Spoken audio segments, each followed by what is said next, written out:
एक गरीब किसान था। वह भगवान शिव की आराधना किया करता था। रोज सुबह शाम भगवान से कहता, हे भगवान, किसी प्रकार मेरी गरीबी दूर कर दो। एक दिन भगवान शिव को उस पर दया आ गई और वे उसके सामने प्रकट होकर बोले, तुम्हारी भक्ति से मैं प्रसन्न हूँ, मांगो क्या चाहते हो।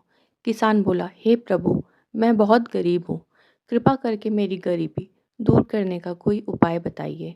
तुम्हारी भक्ति से प्रसन्न होकर मैं तुम्हें एक सोने का बीज देता हूँ, इसे तुम अपने घर के आंगन में लगा देना, उससे सोने की फसल लहलहाएगी। तुम्हारी भक्ति से प्रसन्न होकर मैंने तुम्हारे प्रारब्ध से दरिद्रता का योग हटा दिया है, किंतु तुम अपने कर्तव्यों के प्रति और अपने कर्मों के प्रति सदा सजग रहना। और हाँ, यह बात तुम किसी से न बताना कि यह सोने का बीज मैंने तुम्हें दिया है। किसान ने भगवान से कहा, आप जैसा कहेंगे मैं बिल्कुल वैसा ही कहूँगा। यह कहकर भगवान शिव अंतर ध्यान हो गए। अगले ही दिन किसान ने उस सोने के बीज को जमीन में बो दिया। कुछ ही दिनों में वहां पर सोने की फसल लहलहा उठी। सभी जगह इस बात की चर्चा हो गई कि किसान के खेत में सोने की फसल लगी है।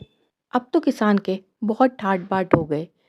अपने रिश्तेदार और दोस्तों के बार बार पूछने पर एक दिन किसान ने बड़ा इतराते हुए यह बात बता ही दी कि उसे यह सोने का बीज भगवान शिव ने दिया है।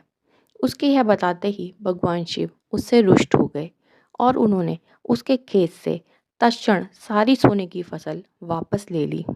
अब किसान सर पकड़कर रोने लगा, हाथ पैर पीटने लगा, किंतु भगवान शिव पुनः प्रकट न हुए।